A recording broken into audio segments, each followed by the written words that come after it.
Halo semuanya, selamat datang di pemaparan materi kita kali ini.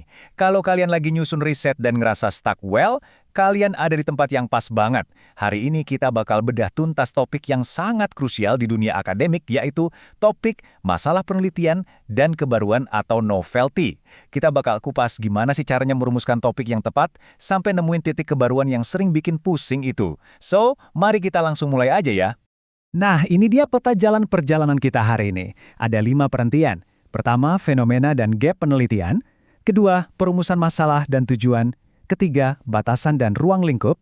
Keempat, originalitas, kebaruan, dan kontribusi. Dan terakhir, kita akan lihat apa saja kesalahan umum yang sering terjadi.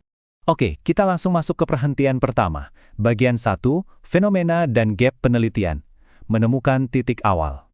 Coba deh kita perhatikan lingkungan sekitar. Kita tiap hari pasti ngeliat yang namanya fenomena umum. Ya, kejadian kasual sehari-hari yang rasanya wajar-wajar aja kan. Tapi buat seorang peneliti, kita nggak boleh berhenti di situ. Kita harus bisa menyulapnya jadi fenomena ilmiah. Artinya apa? Artinya kejadian tadi mulai kita kritisi, kita pertanyakan alasannya secara terstruktur, dan pastinya kita kaitkan dengan kerangka teori yang relevan.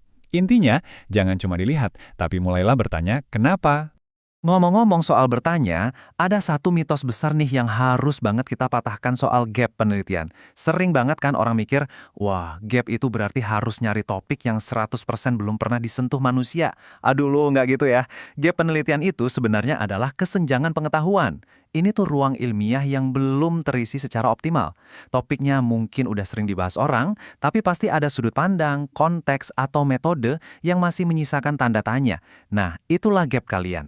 Terus di mana sih kita bisa nemuin kepingan puzzle yang hilang ini? Ada 4 jenis gap utama yang bisa kalian sasar. Pertama, gap teoritis.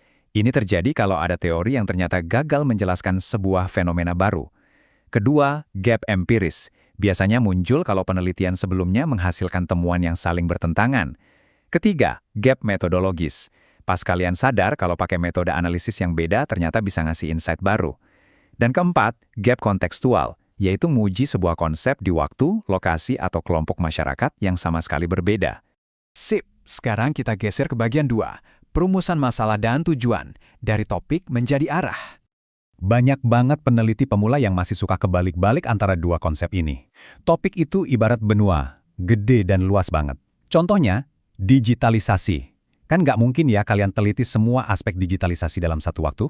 Makanya, kalian butuh masalah penelitian. Ini adalah inti persoalan akademik yang super spesifik dan menuntut jawaban yang tajam. Daripada sekedar bilang digitalisasi, masalah penelitiannya itu bentuknya seperti, kenapa tingkat adopsi digital pada kelompok lansia sangat rendah, padahal infrastrukturnya sudah tersedia? Kelihatan kan bedanya? Masalah itu sangat spesifik dan memicu investigasi. Alur kerja dari titik itu gampang banget ditebak karena sangat logis. Begitu kalian berhasil ngunci masalah penelitian di langkah pertama, langkah selanjutnya bakal mengalir secara alami. Masalah tadi kalian terjemahkan menjadi pertanyaan penelitian yang bakal jadi alat navigasi kalian di lapangan. Nah, dari pertanyaan itu, barulah kalian rumuskan tujuan penelitian. Ketiganya ini tuh satu garis lurus yang nggak boleh putus. Kalau pertanyaannya bagaimana, ya tujuannya untuk menganalisis atau untuk menjelaskan. Konsistensi adalah kunci, teman-teman. Lanjut ke perhentian ketiga, batasan dan ruang lingkup, mengendalikan kompleksitas. Pernah dengar nggak pepatah kalau kita mau neliti semuanya, ujung-ujungnya kita malah nggak neliti apa-apa secara mendalam. Makanya, kalian wajib banget bikin pagar pembatas. Ada beberapa dimensi yang harus ditentukan dengan tegas. Objek kajiannya apa? Siapa subjek atau unit analisisnya? Individu atau organisasi? Variabel konseptual apa aja yang mau diukur? Konteks situasinya seperti apa? Serta jangan lupakan batasan temporal atau waktu dan batas geografisnya. Tanpa batasan ini, data kalian bakal meledak kemana-mana, fokus ambyar, dan penelitiannya kehilangan kedalaman. Fokus yang tajam jauh lebih bernilai daripada sekedar keluasan yang dangkal. Oke, sekarang kita masuk ke bagian 4 yang paling ditunggu-tunggu. Originalitas, kebaruan, dan kontribusi, nilai tambah penelitian. Ini nih yang sering banget bikin miskonsepsi. Banyak yang nyampur adukin antara originalitas sama kebaruan alias novelty. Gini loh, originalitas itu ngomongin proses kalian. Apakah ini murni hasil kerja keras kalian sendiri, bebas plagiarisme? Kalau iya, berarti original. Tapi, kalian bisa aja bikin karya yang super original, tapi cuma ngulang apa yang udah pernah diteliti orang, tanpa nawarin insight baru. Kalau gitu ceritanya, penelitian kalian nggak punya novelty. Jadi, kebaruan itu murni soal hasil atau kontribusi pengetahuan baru yang kalian suntikkan ke diskursus keilmuan. Kalau dengar tuntutan soal novelty ini bikin kalian deg-degan, tenang dulu. Ada satu prinsip yang melegakan banget, seperti kutipan ini. Kebaruan itu nggak selalu berarti menemukan fenomena yang benar-benar baru. Kalian kan nggak dituntut buat jadi penemu mesin waktu. Sering banget, novelty justru muncul pas kita ngelihat persoalan lama, tapi pakai kacamata atau mikroskop yang beda. Misalnya pakai teori baru atau nguji fenomena lama di era pasca pandemi. Cuma dengan cara itu, kalian udah bisa ngasilin novelty yang sangat substansial. Terus, di mana kita harus berburu kebaruan ini? Ada 5 sumber utama yang bisa kalian andalkan. Kalian bisa berangkat langsung dari research gap yang ada di literatur.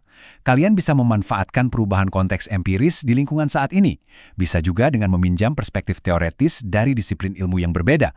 Atau ubah pendekatan metodologisnya. Contohnya, fenomena yang tadinya selalu dikaji pakai angka kuantitatif, sekarang kalian bedah secara kualitatif. Dan yang paling mahir, ya kalian mengembangkan konsep atau model kalian sendiri. Akhirnya kita sampai di perhentian terakhir. Bagian 5, kesalahan umum merumuskan masalah. Jebakan peneliti pemula. Supaya proposal kalian aman, pastikan menghindari jebakan-jebakan ini ya. Kesalahan pertama, nyamain sekedar topik tren sama masalah penelitian. Pendekatan yang benarnya, kalian harus temukan inti persoalan akademiknya. Kesalahan kedua, terlalu rakus ingin neliti semuanya. Atau malah terlalu takut sampai fokusnya sempit banget. Solusinya, buat batasan yang proporsional dan realistis. Dan kesalahan paling fatal nih, bikin masalah yang terkesan gawat tapi nggak didukung sama research gap. Ingat, argumen urgensi kalian harus selalu dibangun dari kajian literatur yang kuat, bukan sekedar asumsi pribadi aja. Sebagai pemungkas dari pemaparan kita hari ini, saya mau ninggalin satu pertanyaan menantang buat kalian renungkan ke proposal masing-masing. Apa sih nilai tambah sebenarnya dari penelitian yang kalian buat? Kalau kalian udah bisa jawab ini dengan lantang, bisa nunjuk dengan tepat di gap mana kalian berpijak, dan batasannya juga tajam, wah itu artinya kalian udah berada di jalur yang sangat tepat untuk menghasilkan karya ilmiah yang luar biasa. So, teruslah membaca dengan kritis, pertajam rumusan kalian, dan temukan novelty-nya. Terima kasih sudah menyimak, dan sampai jumpa di pemaparan materi berikutnya.